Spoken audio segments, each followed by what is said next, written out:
Picture this. A young woman stands at the edge of a cliff in Northern Ireland. The wind whips through her red hair. Tears stream down her face. She's not filming a scene. This is real life.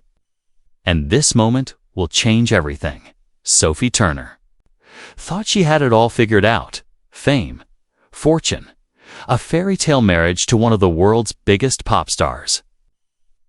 But sometimes the dream becomes a nightmare. And sometimes you have to lose everything to find yourself again. This is the story of how Sophie Turner went from being the queen in the North to feeling like a prisoner in her own life, and why she made a promise to herself that she would never leave the UK again. Let's go back to where it all began. Yorkshire, England. 1996. A little girl with fiery red hair is born into a working-class family. Her name is Sophie Belinda Turner. Her parents are teachers, normal people, living a normal life, but Sophie is anything but normal at 3 years old. She's already performing, dancing, singing, acting out scenes from her favorite movies. Her mother watches from the kitchen doorway. She sees something special in her daughter, something that can't be taught. "Ma'am, I want to be an actress." 6-year-old Sophie declares one evening after watching a period drama. Her mother smiles. "Then we'll make it happen." The Turner family isn't wealthy, but they believe in their daughter's dream. They scrape together money for acting classes, drama school, headshots, auditions in London mean long train rides and packed lunches. Sophie is 11 when everything changes. The casting call reads, "Seeking young actress for a major HBO fantasy series." Thousands of girls audition. But when Sophie walks into that room, something magical happens. "Tell us about yourself," the casting director says. Sophie stands tall. Her voice is clear, confident. "I'm Sophie Turner. I'm from Yorkshire, and I'm going to be an actress." 3.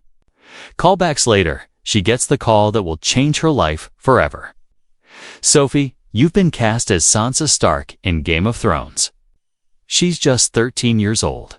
The first day on set in Northern Ireland feels like stepping into another world.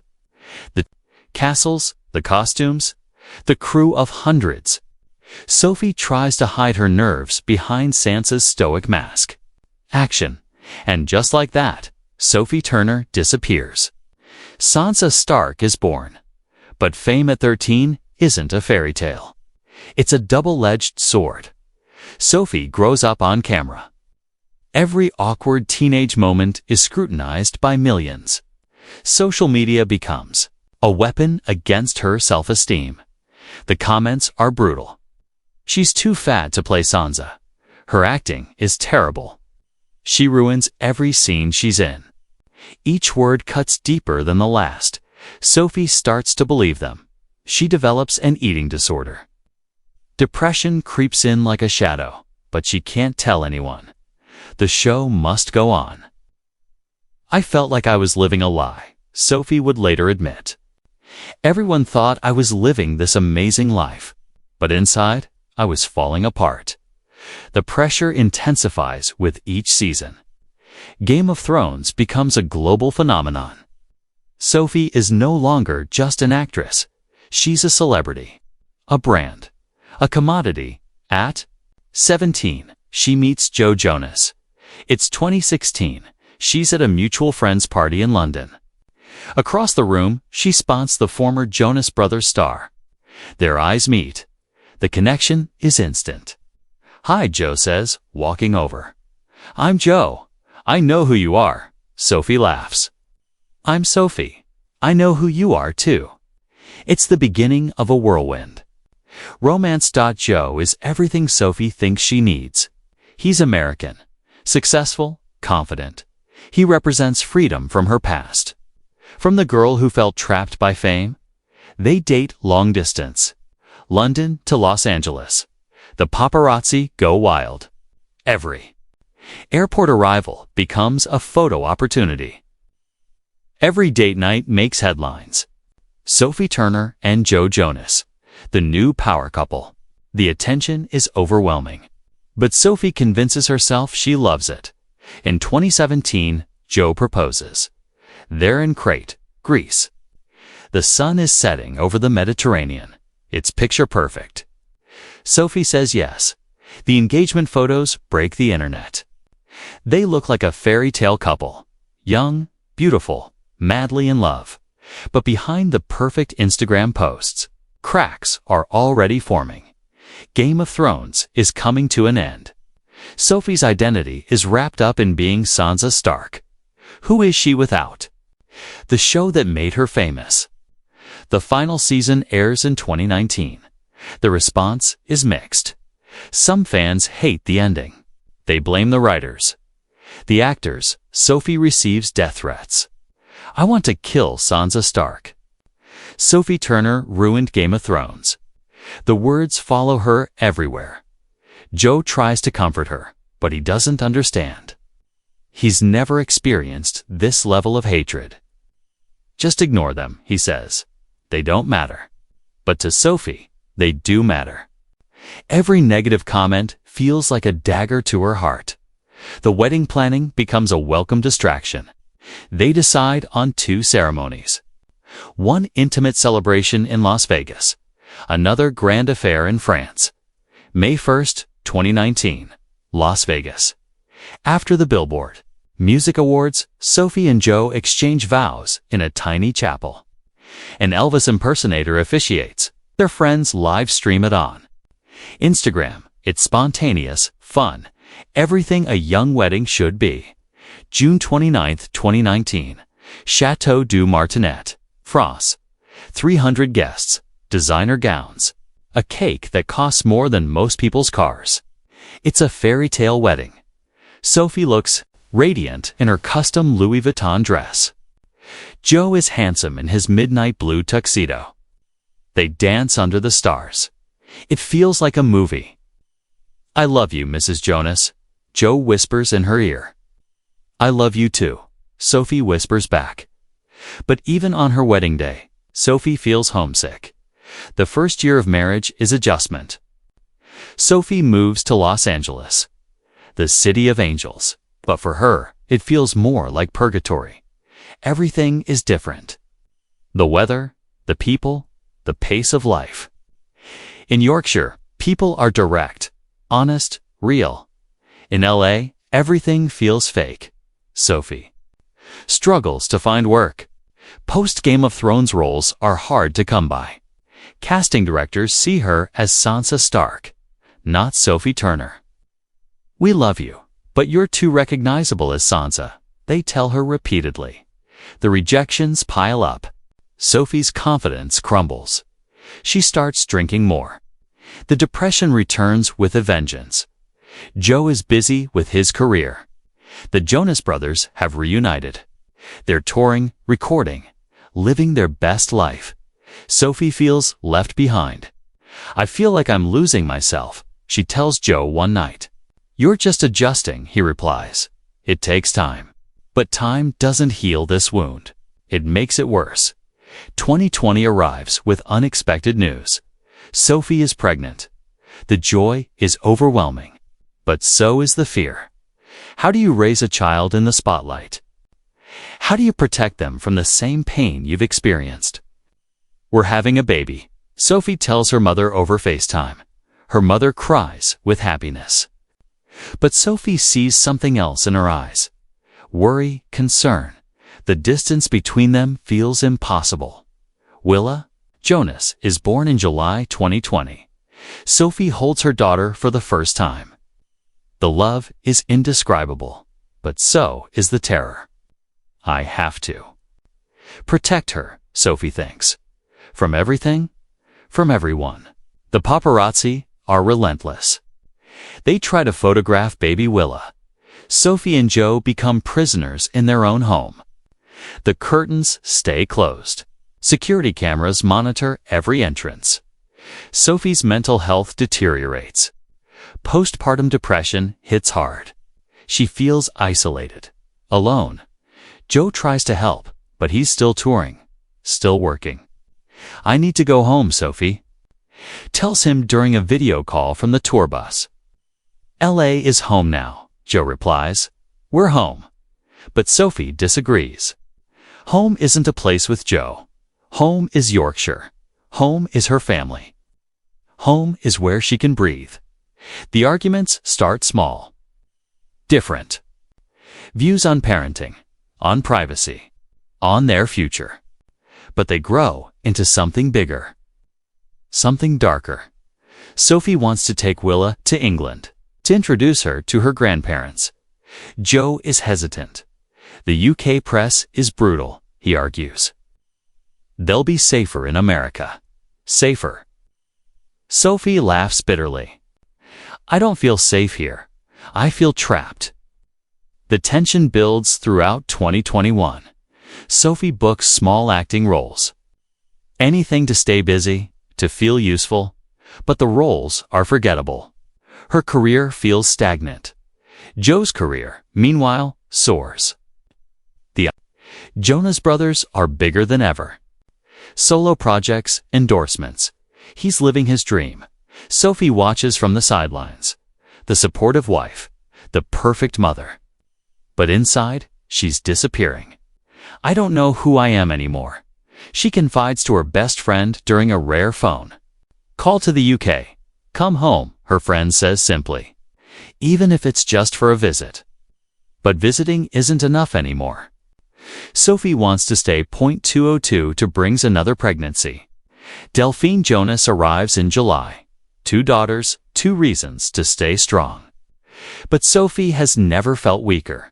The final straw comes during a family argument about the holidays. The girls should experience American traditions, Joe insists. What about British traditions? Sophie counters. What about my family? Your family can visit here. It's not the same, Joe, and you know it. The conversation ends in silence, but the damage is done. Sophie realizes she's been living Joe's life, not her own. She's been trying to fit into his world. But she's lost herself in the process. The decision isn't sudden. It builds over months. Quiet moments of clarity. Conversations with lawyers. Sleepless nights staring at the ceiling. September 2023.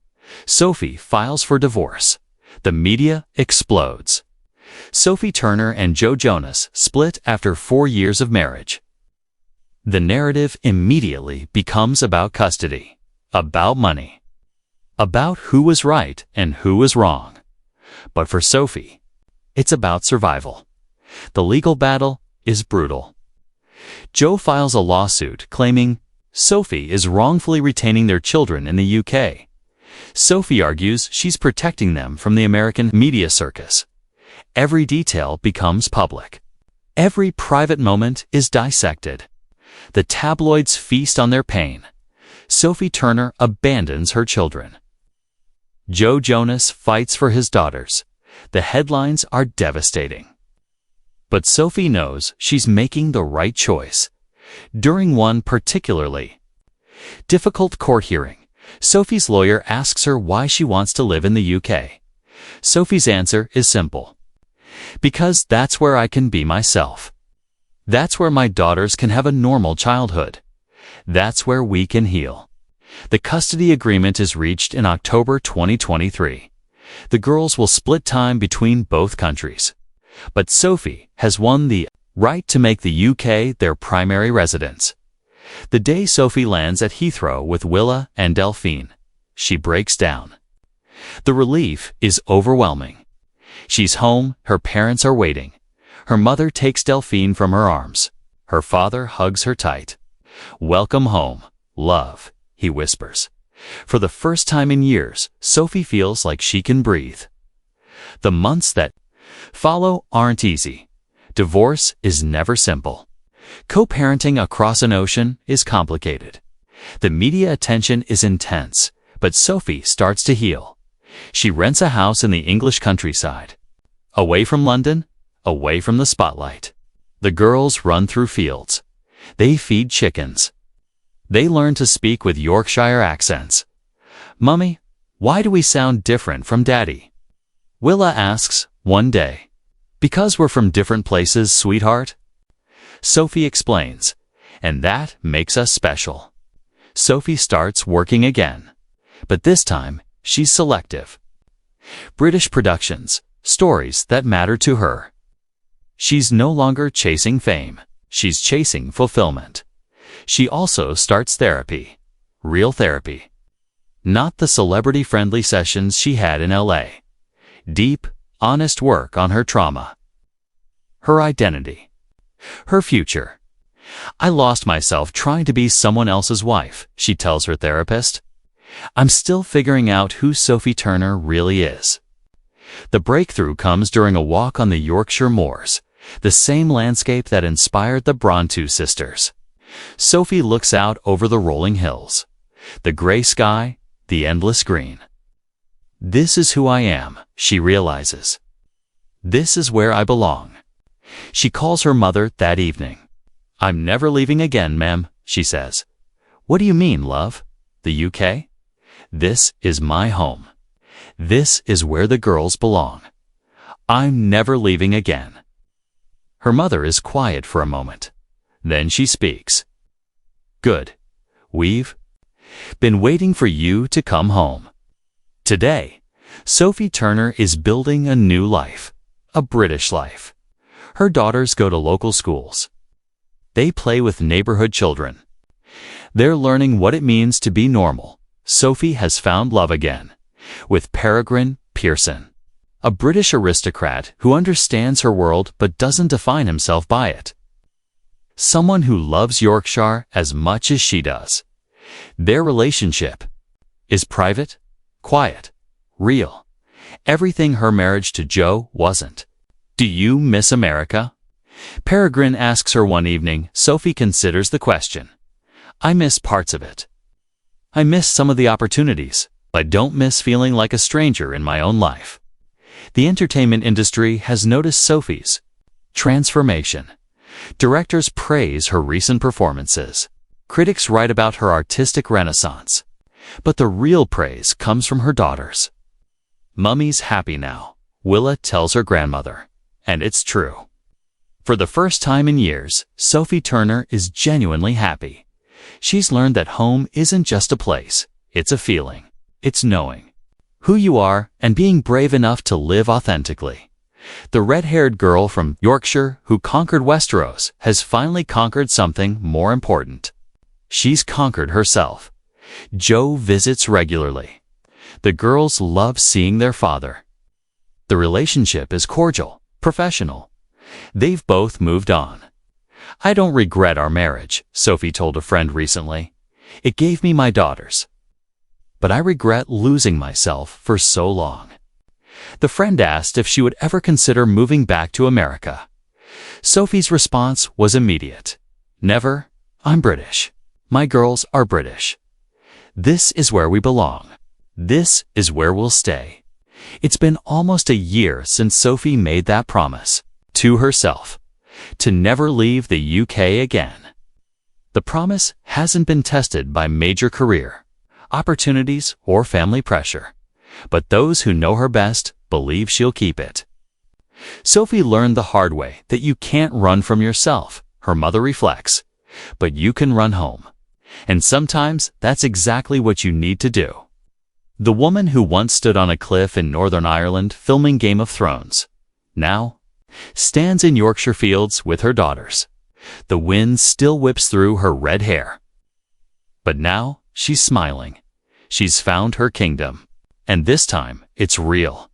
Sophie Turner's story isn't just about celebrity divorce or custody battles.